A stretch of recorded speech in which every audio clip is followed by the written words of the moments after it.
Hi, welcome to this Open Security Summit in December 2022, and we're joined again by Sarb, which is going to talk to us about how data integrity, information integrity are enterprise and not just CISO issues, which I think it's one of those areas where, we in security, sometimes tend to live in certain bubbles, but I think there's a lot of the stuff that we do that impacts a large part of the business, and especially data integrity, information integrity, I think is something that a lot of enterprises really, really care about. So Sarb, over to you. Really looking forward to see your take on this. Okay, thank you very much, Des, and thank you for having me on again. It's very kind of you to invite me back.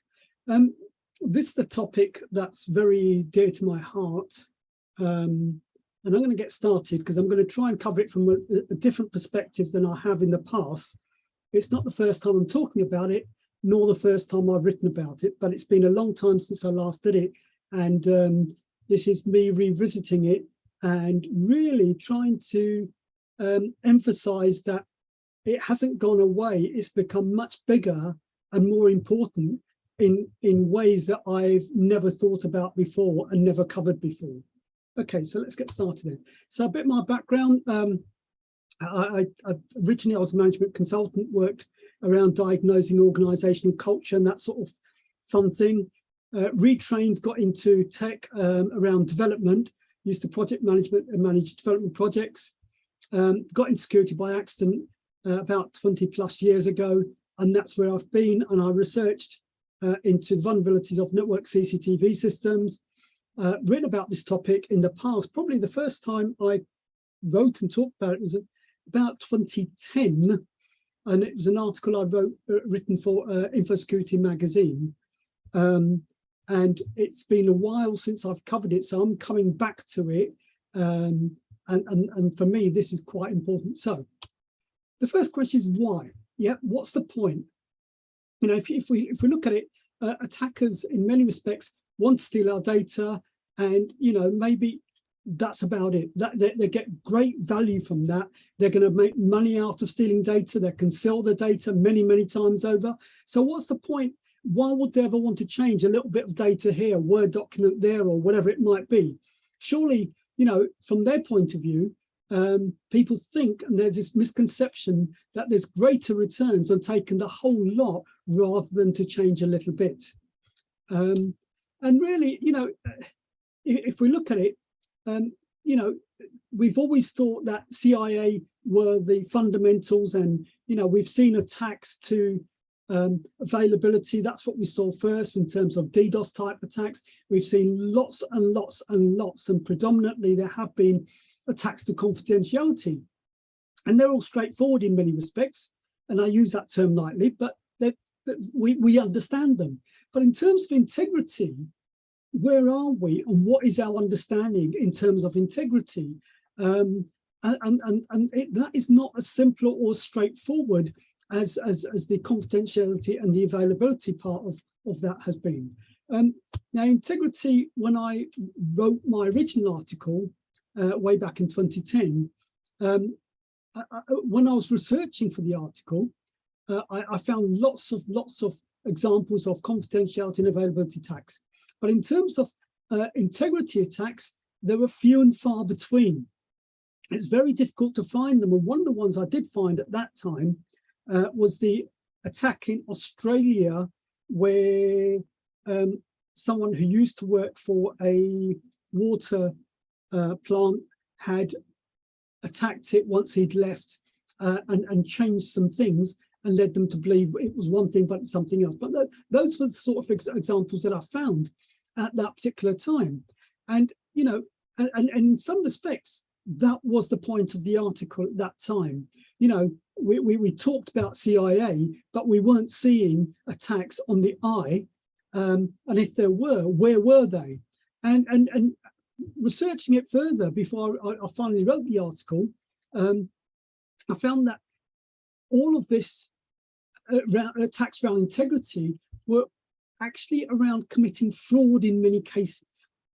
And because in many cases, the attacker was trying to alter data to make money, and that making money was the fraud. So in most cases, anytime that there were any attacks to integrity, they were all around committing fraud. There weren't around, you see at the moment, if you look at confidentiality and availability, you are finding that there's no single law, it's computer misuse. It's not called attacks against confidentiality or attacks against availability. There's no such crime for those. But there is a crime called fraud. And when you do interfere with the integrity of data, usually in most cases that I found at that time, it was around fraud. One of the many examples that I found at that time, and a fairly big one at the time, was in the Amazon forest, where the loggers had hired criminals to alter the total number of trees that they had logged in certain periods, and it was more than they were licensed to log. So they were getting away logging a lot more than they should have been, and they were done for that. And it was again fraud. It was those sorts of things that I found mainly. So whereas there's no widespread ranging criminal law for confidentiality or availability, the crime around integrity was the fraud, and that's the reason why we don't see many cases that we can point to and we can say this is an integrity attack, because it's always fraud. The benefit to the person is always to give the appearance that there is something there that they could benefit from, and by committing that fraud, and that's really what they were doing at that time. So since then, let's just explore the integrity just very quickly. Two things: so integrity and information and data. I think we need to, as an industry, re-explore and the context and what we mean by integrity, because yes, many of the definitions I've found include those terms that I've got there, and they're all important. I don't disagree with any of that, but our meaning of the word integrity needs to be re-examined with the things that we've seen over the last few years. So when I talk about integrity, it does include all of those things, but I'm not going to come up with definition of my own. I think that it's better if we look at it as an industry and actually question what is happening and why we need to be doing it, and does the integrity and the terms that we've been using actually relate to what we're talking about in the industry in terms of what's going wrong, what's happening, and so on. Next, I know I entitled this session Data and Integrity and Information Integrity. The two things are very separate and different. I don't want to go into that discussion during this session, but I do want to come back to it at some point. So in terms of this session, I'm not going to separate them. They're not the same thing, but I will refer to them to mean both of them as opposed to meaning the same thing. They don't mean the same thing. And a very simple example of that is I've worked in many years ago. I worked for an investment bank that used to produce a 2-page investment report, and in this investment report, the sources, there were over 200 different sources of data, and all that data, some of that data was straight from the database, others forms of data was from spreadsheets, some from Word documents. All of them came together to form a 2-page investment report. Now, the sources, in most cases, what was in them, especially if it came from a database, quite often was data, and it could have been raw data, and it would have been manipulated several times, but it came together to produce something that we called information, and that was a separation in some respects and an example of the separation. However, I do think we need to re-explore data and information and what we mean by it, and the main reason I think we need to do that is because the response that we require for dealing with a data integrity attack is very, very different from the response that we require if we're dealing with a information integrity attack. And as I said, I do think we need to discuss this as an industry, and we'll come back to it. I'm thinking of doing a talk about this once I've got things a bit more clarified in my own mind, and so on. So, has anything changed since I wrote that original article in 2010 and I've spoken about it? Well, the interesting thing is, the supposed meaning of integrity has stayed the same within security industry and security circles. But outside of it, I think the way that it's used and the context that it's used in is changing, and we need to think about that, and we need to come back to that at some point, as I said earlier. Some of the things that have changed, well, first of all, you know, way back we can remember when all electronic data was the domain of the who used to be called the data manager, and all the electronic data would be housed within a data center. And even though the speed at which we create the same type of data has been accelerating for so long, the other types of data, which is being collected, managed, controlled by other parties, other than the CIO, which is sort of the supposed equivalent role, has increased dramatically. And in some organizations, the data that isn't controlled by the CIO is greater than the amount that they actually control, because it's outside of their organizations, because there's so much third-party suppliers, so many SaaS services, there's so many different organizations and services that we use, that the CIO's role in terms of managing the data that's created within their own organization has changed drastically. It's not the same anymore. And where the data sits, who's responsible for it, how they're responsible for it, are very, very different as well. So managing the integrity of data in an enterprise, you know, is not as simple as it used to be, because the data could be anywhere in the world. It could be accessed by people who don't care for your enterprise or its values or its beliefs as well. Also, you know, we used to have this saying that we could rely on in some respects, which was seeing is believing. And unfortunately, that isn't so true as it used to be. And both, if you look at CCTV or social media, videos, images, and so on, you know, these things used to document and still document in some respects timelines as well as the truth. However, it's changed a lot from the days that we used to rely on it and we used to say saying was believing. So now things have changed where those sorts of things don't necessarily document the timeline, don't necessarily document the truth either. And the growth of social media and videos and images has been accelerated by mobile devices with cameras. However, there's also been a growth of non-law enforcement type CCTV use, and even within the last 3 years, it's been growing substantially as a result of many factors, including the fact that many of these services have got cheaper and easier to install. If you look at the figures, when we started lockdown a couple of years back, the sale of CCTV cameras went up phenomenally, where businesses were buying them to monitor their sites in ways that they perhaps didn't need to previously. The fact that nobody was going to them, they needed to be more secure with no one in them and no one being around them. So that went up. Also, in terms of our own homes and bringing those sorts of things, what's real, what's not real, we're beginning to use things like Ring and so many other types of services, which are very easy to install, and they are connected with so many other services as well.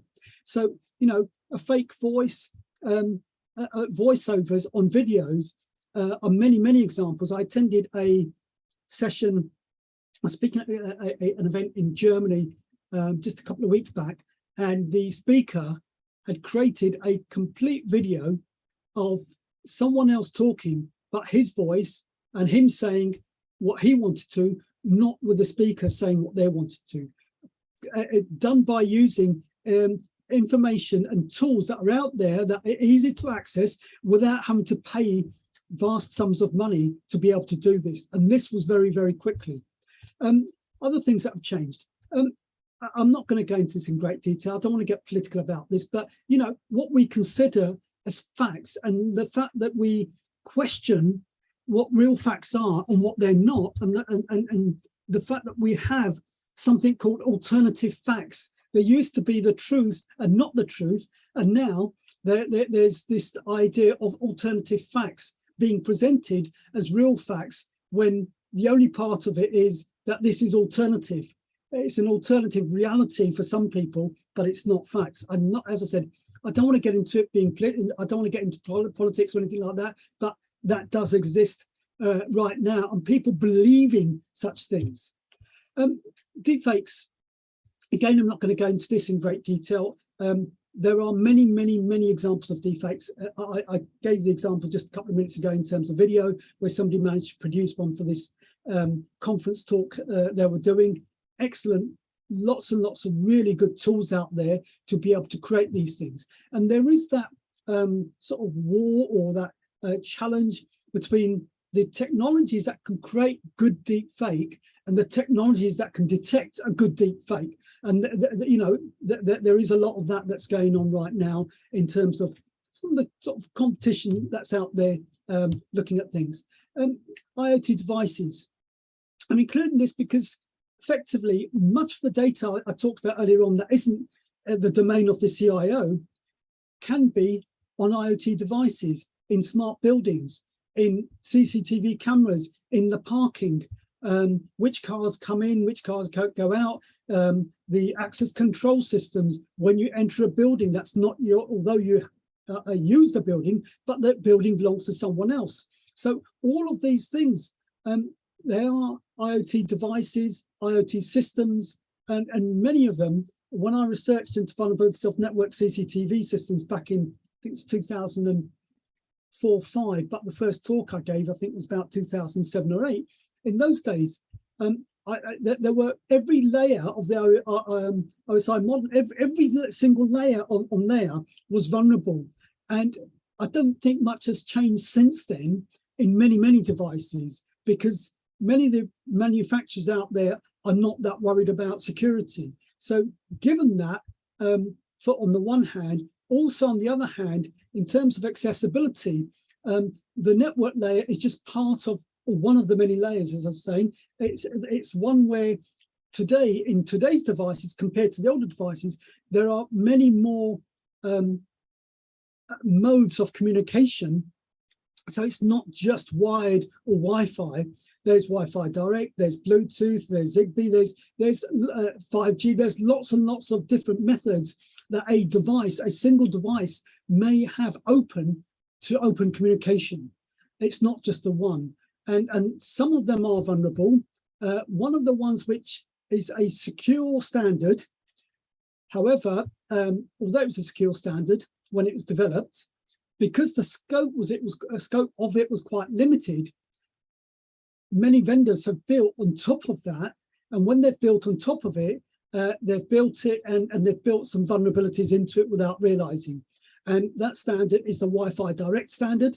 You will find, if you search on the internet, many Wi-Fi direct printers, many TVs that use Wi-Fi direct, many of the IoT devices that use Wi-Fi direct. If it's using Wi-Fi direct, there's a good chance that apart from the base functionality, all the rest of the functionality was developed by that particular vendor for itself. And there are vulnerabilities around that. There are many. If you want a conversation with me about that, happy to do that some other time, but it's not really relevant to go into that in great detail now. Vendors have been extending, as I said, in many, many ways. Okay, so what else? Well, as a result of some of those things, there is a lot more out there. Attackers, their skills and their competency have been developed into manipulating media files, trying to create that deep fake type sort of honing their skills on what's required, what the tools out there are doing and what they're not doing, where the research is, and trying to understand that. IoT data, device data, you know, which devices are most vulnerable, what type of communications do they have that's wireless and that's not wired, that are not being monitored, and so on. Social media, we've seen lots of research into manipulating social media over the last few years. Flooding sources, again, that's part of the social media thing, where you flood the source of information in such a way where the original source gets lost because there's so much conflicting information, which is much more than the original information, which may be the actual truth. The techniques of how to use these things have been developing over a period of time, and obviously the options for manipulation. In the same way we saw several years ago how ransomware at one point worked, and then it worked until Maersk and others decided they were going to use their backups, and that's when ransomware changed. They changed to before they asked for a ransom, that they would exfiltrate data and the most valuable data, and then they would come back with a ransom demand saying, we've stolen your data.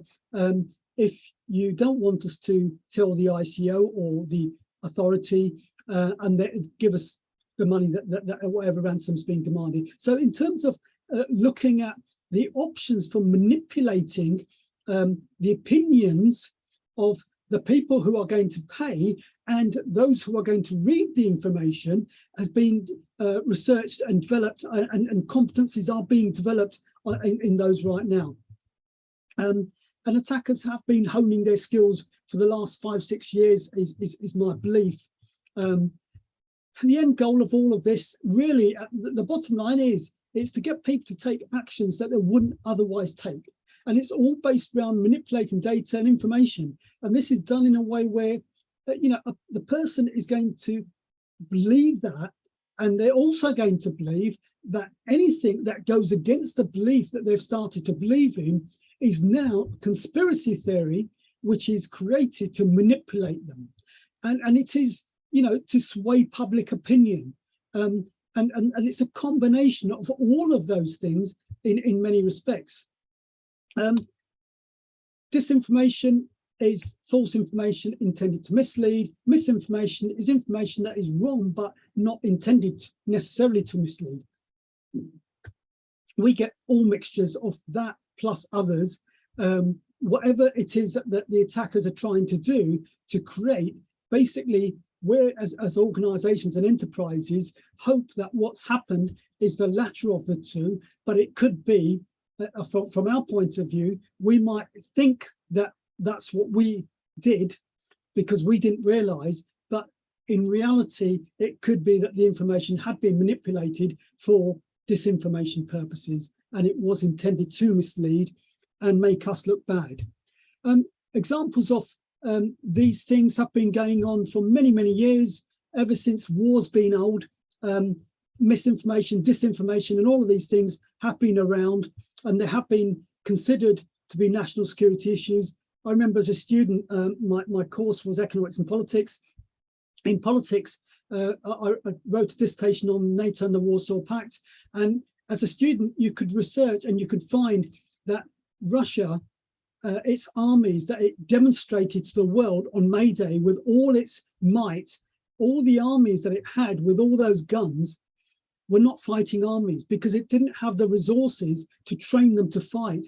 Even those guns that they were carrying didn't have any ammunition in because they didn't have the resources to do that, to give them ammunition.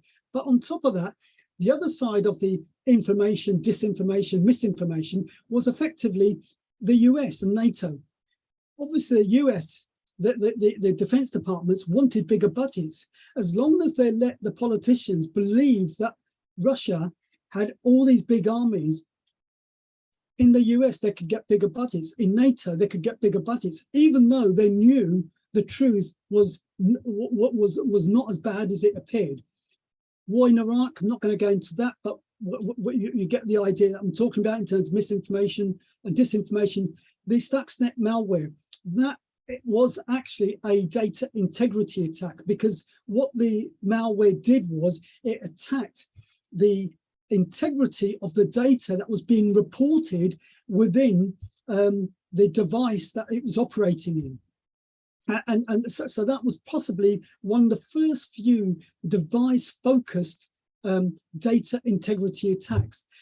Elections in the US, again, it's been around. Brexit, yep, we've seen that. War in Ukraine. The event that I mentioned earlier on that I was speaking at a couple of weeks back in Germany, in Berlin, there was a speaker from Ukraine who was talking around the disinformation that was being spread by Russia.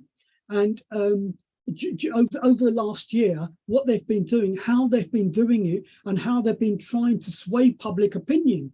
But fortunately for the Ukrainians, the government had already started to educate, and this was a public education program of the things that Russia would try to do on how they would create fake videos and so on. But because the Ukrainian government did this so well, and they trained not just ordinary people like you and I, but basically they trained elderly people, they trained loads and loads of people, and they got the message out there to the population that, you know, this is what would happen. You'll see leaflets, you might see this, you might see that, you'll see videos, you'll see fake news, you'll see on social media people trying to convey this to you. And again, that was a complete campaign. And as I said, you know, these sorts of campaigns have been around since war's been around. And I've given the example of the propaganda in the Ukraine,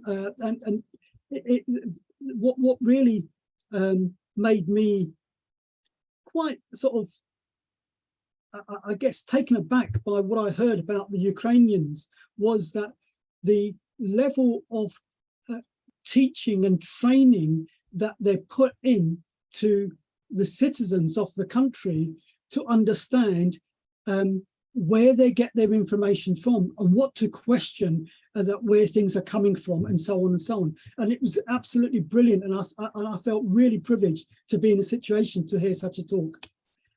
Impacts. Well, the impacts of all this, really what they're trying to do in all these cases is have as big an impact as possible. Some of the technologies I've already mentioned enable all of that to happen on a very large scale, instantly, should they want, but also slowly, should they want, and also automated if they want, where they bring in and they drip feed in the same way advertising campaigns work over a period of time. That's how some of the social media has worked, where things have been drip fed once you've seen and noticed using you know, the technologies are out there to get an understanding of how far the person's got to understanding or along the journey to being converted to believing what they're trying to get them to believe in and take action. These are the sorts of things that they're doing. These campaigns are aimed to get very big numbers, in numbers that were much bigger than anyone could have had in the past. And because of that, in reality, the world that we live in, it means that data integrity attacks are going to be, I guess, attracting a much more bigger prospective client from whether it's a nation state to enterprise competitors than ever before, because of the impact that they can have. And the bottom line is, you know, you can't trust your data if you don't know what's true and what's not true. And for me, I can run off a whole list of lots and lots of impacts. But the bottom line is that you cannot trust the data.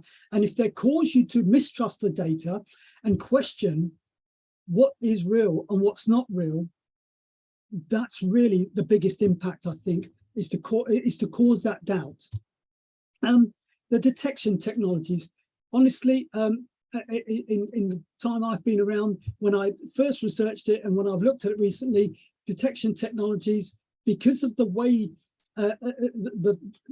the problem has come about with data being absolutely anywhere and everywhere, being accessible by anyone and everyone, it's very hard to create technologies to detect data, because especially when we know within the environments we can control, if an attacker has used stolen credentials, they can change anything as a legitimate user. How do you know whether it's a legitimate user that changed something or someone else?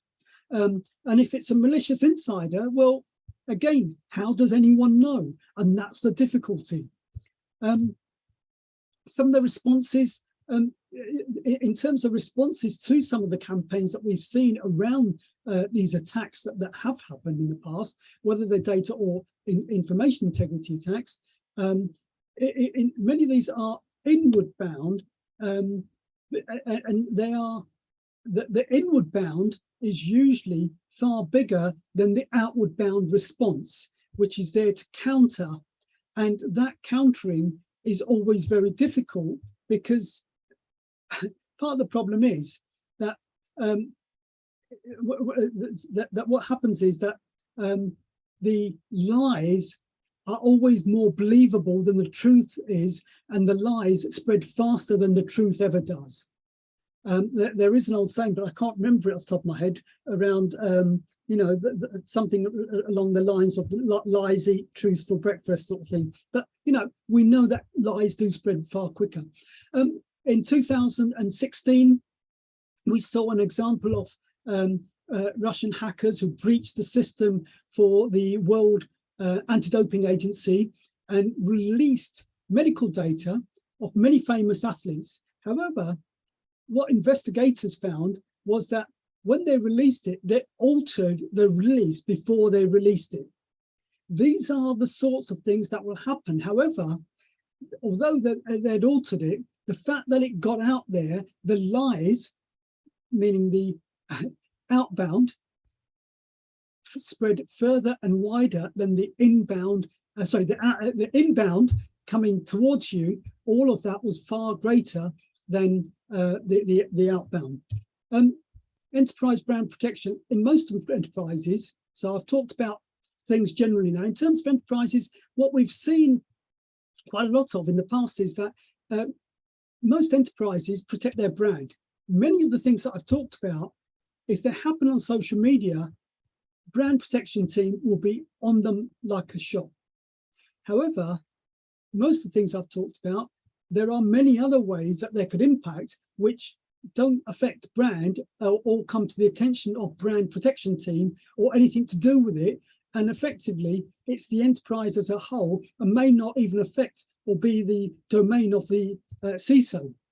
And effectively, if you look at the way that many of these campaigns out there, whether they are trying to impact an individual or a team, basically, they'll have your profile, what you read, where you read it, what you read it on, what issues you're particularly interested in. And all this is determined to sort of understand how and where you are on the persuasion or the manipulation scale, how far you've gone, and what are the key pressure points that would work best to manipulate you. And these same sort of things are around the team and the organizational profiles.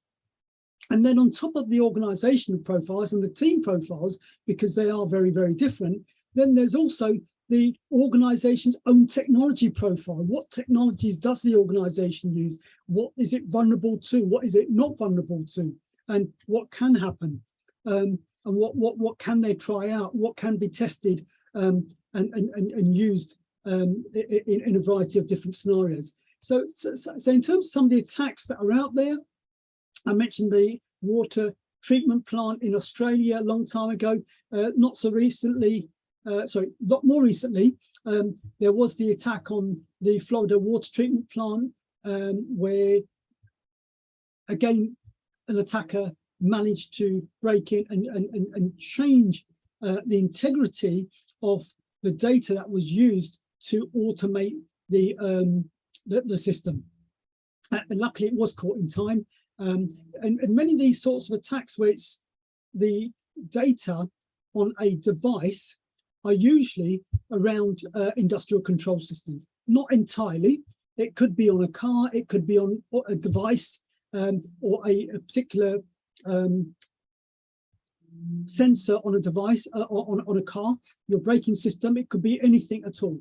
Effectively, when you don't know, things like ransomware, like the attack on the Stuxnet attack, that again was an integrity attack. So there have been a range of these, but many of these, despite the fact that there's been continued development and honing on capabilities to alter the data, what we've seen is, official materials and the use of unofficial materials that may well be used in some of these attacks, where basically they're collecting lots and lots of information and doing their reconnaissance for those sort of attacks. And really, in terms of moving a lot of these forward, a high majority of what I would have called integrity attacks are not being classified as integrity attacks because they don't fall within the definitions that we've got around integrity or around data or around information. And that's been part of the challenge, I think. And I think going forward, we probably need to reconsider this. And it could be around CCTV, it could be around any devices and so on. So again, the challenge we've got, the biggest challenge is if you're not looking for it, you're falling for it. You believe the data because you don't expect there to be anything wrong with it. And you have to believe it because that is the nature of the way that we work, because we have systems that we believe in the integrity of. So looking beyond the obvious, and the thing is, if you try and bring some of this together, and I'm coming towards the end of what I want to be covering, what we've seen over the past has been a whole range of things that have been happening. But I think all of those things that have been happening are coming to a point where they need to be included in data integrity attacks, because they're going to impact us directly or indirectly in a variety of different ways. For example, let's imagine you've got a physical security team who's been targeted through social media in a way that's making the team or certain individuals within the team to start questioning what the enterprise itself is doing. And it could be a pharmaceutical, or it could be investment bank, or whatever it could be.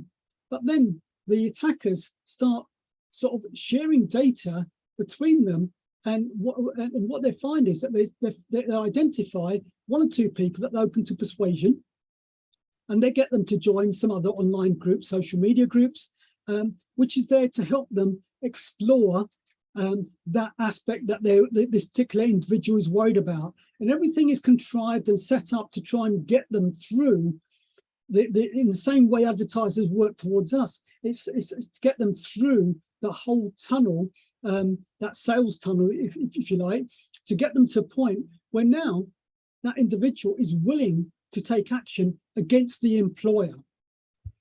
So my question is, in terms of getting beyond the obvious, is that a data integrity attack if that employee has now been swayed to take action against their employer internally? It could be anything from copying something, it could be anything to leaving a back door open, it could be leaving a CCTV on or moving it to somewhere else. It could be almost anything. And let's say this individual even plugs a modem in because the team that he's working with, who are going to help him realize his disgruntled views that he never realized he had, that if this person could have access to a wide network, they'll be able to collect the information that the organization is involved in some wrongdoing, and they'll be able to catch out the enterprise. Well, these could just be conspiracy theories I'm making up.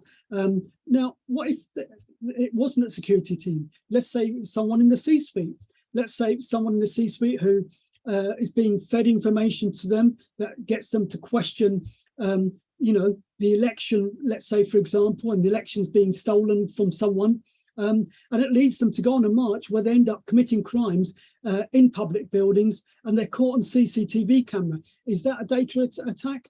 Data integrity attack? What if instead the person that's responsible is someone who's responsible for your enterprise's outgoing communication? Thing is, there's lots of data that we've got that we rely on as individuals and as employees, that what makes us make our mind up about things is quite important. And what makes us make our mind up about the enterprises we work in, my view is a data integrity attack if we're not dealing with it. So where does this lead us? Well, really what I wanted to do was to start the conversation, because I think since I explored this way back in 2010, a lot's moved on, a lot's changed.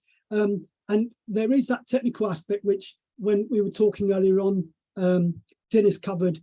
Those sorts of things I decided not to look at for today, because I wanted to look at it much higher level and a wider level, because data integrity at those low levels, and I have looked at it from the code perspective, having come from a developer background, yes, it's of interest and there's a lot of things that we need to do there. But I think that in the same way, many enterprises have policies for everything from anti-slavery to climate change and so on. I think we need to start looking in our organizations to start thinking of and getting our enterprises to talk about what constitute as the truth, as a fact, and what it takes to cause someone to take action against a truth, or what might be a truth, or what might not be a truth, and actually to question some of that and get us to start thinking rationally. Because if we don't get them to start thinking that, our own employees, it is quite probable it may already be too late over in the next 2 or 3 years if we don't get them to do that. And I'm not saying people are stupid, don't get me wrong, but people have a right to decide. In a conversation I had at another event where we were talking about Ukrainian war and believing things, I raised a point which was, and I didn't think anyone would understand the word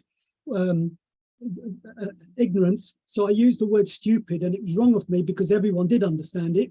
I said, everyone has a right to be stupid. And we agreed that it's not stupid, it's everyone has a right to be ignorant.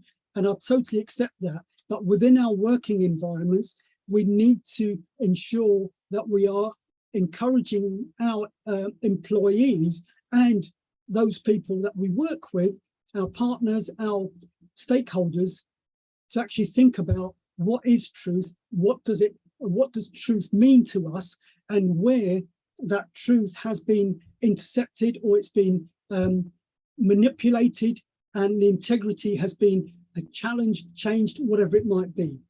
Okay, one more slide, help. Because of what I've talked about, I am creating a template policy or a policy template. If anyone is interested in looking at this issue or this as a topic at a very high level on where we think we could be going on this topic, more than happy to do so. Please get in touch with me. But apart from that, I'm going to hand back to Dennis, and I'm happy to answer questions. Yeah, no, really cool, right? And I do think you want something, right? Because I do, you know, I always kind of have this kind of, you know, thinking that, you know, we a lot at times talk about confidentiality, about availability, but integrity, you know, it can be way worse, right? You know, integrity attacks, like you described there, right? Like if you start to manipulate the data, if you start to lose trust on the data that we have, is massive. And I guess, you know, one of the things you talked about was the business model of the attackers, right? And in a way, the attackers haven't really, you know, found a lot of ways to monetize or to make, you know, more kind of, you know, effective attacks on the integrity of data, which is kind of why they probably haven't, you know, again, done lots of exploits. In a way they've done with ransomware, which is that's as a business model, you know, goes to availability, etc. But I do think that integrity is a massive thing, and I feel that you're right. It's a big blind spot that we have in the businesses where we're not asking enough. What happens if that data was corrupt? What happens if you don't trust that piece of data, you know, in the business? But also, I think that for attackers, in some respects, breaching data, if they steal it, they can sell it. They can sell it several times. When it's a data integrity attack, attacking your data within your organization, they can do it once, and they can only do it for that one attack, which means that they have to make sure that there's a high value. And basically, the clients that will pay for it are going to be competitors, possibly, or state sponsored. So the opportunities are different. That's possibly why we haven't seen it in the same way. Or a way to make money, right? With that, right? So, Alan, do you want to chip in? Yeah, if I may, it's not so much on the value side. It's about the potential for integrity attacks to matter. I've known for a good while that in the world of air traffic control, having the right data, as in correct data, available to the right people at the right time is safety critical. Yep. That's about integrity. But I'd just like to switch it, if I may, in terms of we have started to see integrity attacks on on AI, and I'm using that slightly Yes. loosely. But if you think about what people have been doing with the ChatGPT bot over the last week or so since it went live, there have been people who've been testing it to see how good it is in terms of accuracy. And if you're in the university world, I think they've got a real challenge around plagiarism detection coming up. But what's interesting, I think I saw yesterday a suggestion that it's that particular chatbot is vulnerable to proxy attack, which gives the opportunity to feed in incorrect data to corrupt the correct data and therefore the output from the chatbot. And again, we've seen people play with this with particularly verbal output of chatbot. And I forget, was it Microsoft who had to withdraw their chatbot because it learned to swear very well? Well, I became racially. Well, exactly. Very because fast. it was picking up on people's use of language, but once people saw that they could affect the way it played it back, some people just took that to an extreme, deliberately so. Yeah. And so, Sarb, I just wonder how much of that can be moved from the not so critical to the critical space, because I think that's where we start to worry about it most. Yeah. So have you started to see that? How's it look to you? So in terms of critical, a couple of points there. I did have in my notes, but I didn't use it on machine learning, because manipulating machine learning, the only time you can do it is when it's learning. Once it's learned, it's too late. So understanding the tolerances of what's being learned and how you can manipulate it. Do you need this much or this much or this much to manipulate the variance of the high end and the low end, and to understand those? But you can only do it once. That's the perspective. Second thing is, in terms of the where it matters and where it doesn't matter, I would say that different organizations different things will matter. The example I gave that I worked on once upon a time, investment reports, 2-page investment report, which went out to investors, over 200 sources. And if you knew which one was the most important, which 5 were the most important, which sort of minor movement you want to make to convince other investors to not or to invest, that is what you would attack. So it's things like that. So for an investment bank, that would be critical. If you look somewhere else, like, I mean, the examples that I gave were, water treatment plants or industrial control systems. Again, looking at those, look at the data, that would be critical. If you look at the data within our own IoT devices, our cars, braking systems, depending on what it is, what the organization is, how you're trying to manipulate it, to do it, to respond in a certain way, you could pick something that is small and theoretically insignificant, and you could use that because it's just like a spoke in the wheel. Yeah, absolutely. And if you start to understand, what are those sources and how you can manipulate it, right? It all comes down to the business model, right? So if you are making money, like I remember once we were playing around with some exploit scenarios. It was like, can we make more orders from suppliers? Can we inflate share prices? Can we basically give companies, or even bring companies down, right? Like if you start to fake some of the data or inflate some of the let's say orders that they get, orders that they think they're going to get, or if there's a financial reward of some kind of data to be manipulated. In fact, your example was exactly that, right? Like the guys with the trees, right?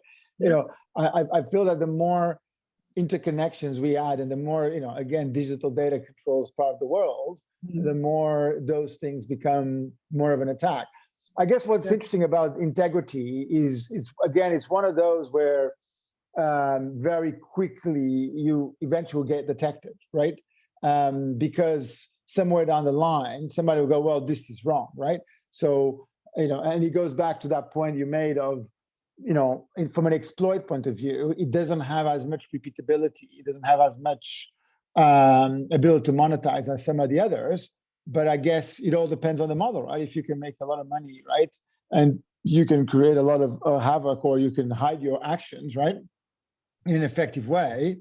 In fact, one of the biggest examples, I think, of integrity is the Madoff stuff, right? Because my understanding is that the guy was actually going to the basement and changing, the shares, right, that he would bought, right? So, I didn't get all the details. I think what he was doing is he would go back in time and saying, hey, I invested here, right? It's a bit like saying in July, we invested in, really well because he picked up. But basically, he was creating fake reports, right? He was affecting the integrity of his own databases, right?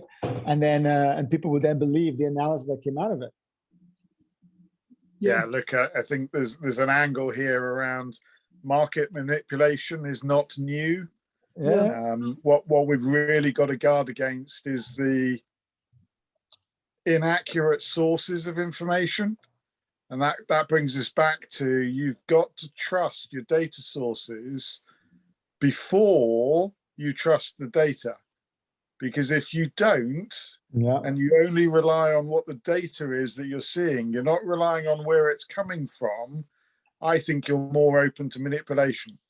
And that's something, forgive me, that's something I've seen in my old world and in the intelligence world, where we rated the sources based on previous reporting. And there's a reputational index here, I think, that comes into play. But if there's a one-off report that is out of kilter, you shouldn't accept it without corroboration. And those are the sort of things that I think we already know in some areas, but I think to some extent we need to relearn that, just because of the speed of data processing that we've now got. If we don't make sure we've got that data integrity check in place, the consequences could go very bad very quickly.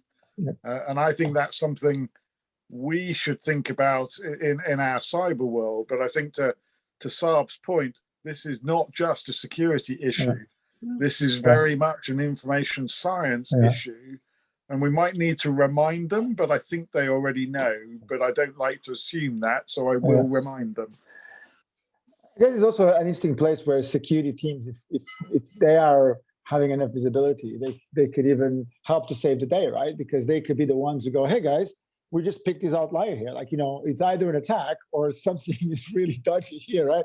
So ideally, the more visibility, the more we align with the business, the more we can also be guardians of the integrity of the business themselves, right? Like you said, the outlier report, we should see that, I would argue, in security, because there should be signals, right? Even if not immediately, like some of the outcomes of that outlier report should cause other signals that should also be out of kilts. Do you know what I mean? And again, forgive me, that the intel world calls it indicators and warnings. It's the early indicator of something's happening that you haven't seen before. Is it real or is it fake? Is almost the first question. Because if you've got nothing else to corroborate it, it's a single source, you don't act on a single source. But you might do if that single source has previously been A1, solid reporting, you give it more weight. And that's something that I think we just need to factor in sometimes, because we're not necessarily thinking that way, because most of our people are technical. They're not necessarily business oriented. They don't really understand dare I call it, the context around the data, and context is king. Yeah, I agree with you, man. Cool, guys. So look, we're on top of the hour. Any final thoughts, Sarb? This is definitely one we need to revisit more and more, right? Because I think I'm going to be working on this a bit more. I'm hoping that in a couple of months I'll do another presentation on this with a bit more research, and hopefully some more answers than questions.